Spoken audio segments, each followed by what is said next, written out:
Genesis chapter 47.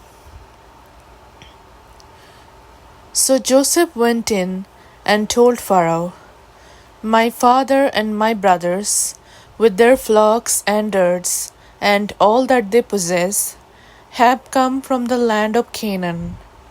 They are now in the land of Goshen." And from among his brothers he took 5 men and presented them to Pharaoh. Pharaoh said to his brothers, "What is your occupation?" And they said to Pharaoh, "Your servants are shepherds, as our fathers were." They said to Pharaoh, "We have come to sojourn in the land, for there is no pasture for your servants' flocks, for the famine is severe in the land of Canaan. And now, please let your servants dwell in the land of Goshen." Then Pharaoh said to Joseph, "Your father and your brothers have come to you. The land of Egypt is before you. Settle your father and your brothers in the best of the land. Let them settle in the land of Goshen.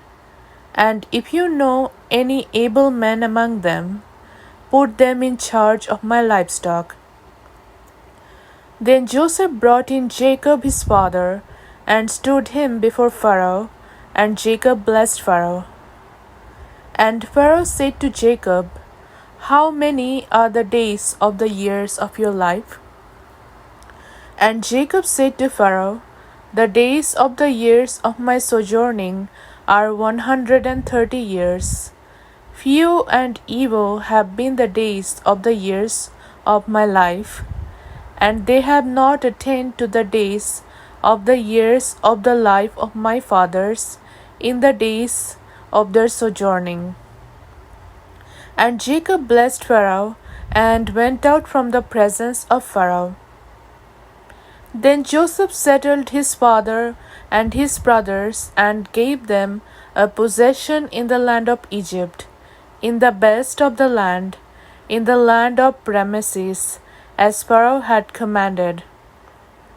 And Joseph provided his father, his brothers, and all his father's household with food, according to the number of their dependents. Now there was no food in all the land, for the famine was very severe, so that the land of Egypt and the land of Canaan languished by reason of the famine. And Joseph gathered up all the money that was found in the land of Egypt and in the land of Canaan, in exchange for the grain that they bought. And Joseph brought the money into Pharaoh's house. And when the money was all spent in the land of Egypt and in the land of Canaan, all the Egyptians came to Joseph and said, "Give us food. Why should we die before your eyes?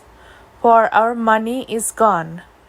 And Joseph answered, "Give your livestock, and I will give you food in exchange for your livestock, if your money is gone." So they brought their livestock to Joseph, and Joseph gave them food in exchange for the horses, the flocks, the herds, and the donkeys. He supplied them with food in exchange for all the livestock that year. And when that year was ended, they came to him the following year and said to him, We will not hide from my lord that our money is all spent. The herds of livestock are my lord's. There is nothing left in the sight of my lord but our bodies and our land. Why should we die before your eyes, both we and our land? Buy us and our land for food, and we with our land will be servants to Pharaoh. And give us seed that we may live and not die, and that the land may not be desolate."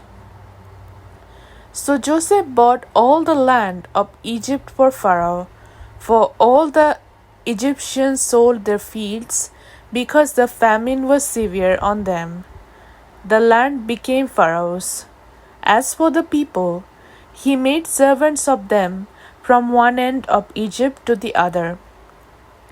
Only the land of the priests he did not buy, for the priests had a fixed allowance from Pharaoh, and lived on the allowance that Pharaoh gave them. Therefore they did not sell their land. Then Joseph said to the people, Behold, I have this day bought you and your land for Pharaoh. Now here is seed for you, and you shall sow in the land. And at the harvest you shall give a fifth to Pharaoh, and 4/5 shall be your own, as seed for the field, and as food for yourselves and your households, and as food for your little ones. And they said, You have saved our lives. May it please my Lord, we will be servants to Pharaoh. So Joseph made it a statute concerning the land of Egypt, and it stands to this day, that Pharaoh should have the fifth. The land of the priests alone did not become Pharaoh's. Thus Israel settled in the land of Egypt, in the land of Goshen, and they gained possessions in it, and were fruitful and multiplied greatly. And Jacob lived in the land of Egypt 17 years. So the days of Jacob, the years of his life, were 147 years. And when the time drew near that Israel must die, he called his son Joseph and said to him, If now I have found favor in your sight, put your hand under my thigh, and promise to deal kindly and truly with me. Do not bury me in Egypt, but let me lie with my fathers. Carry me out of Egypt, and bury me in their burying place. He answered, I will do as you have said. And he said, Swear to me. And he swore to him. Then Israel bowed himself upon the head of his bed.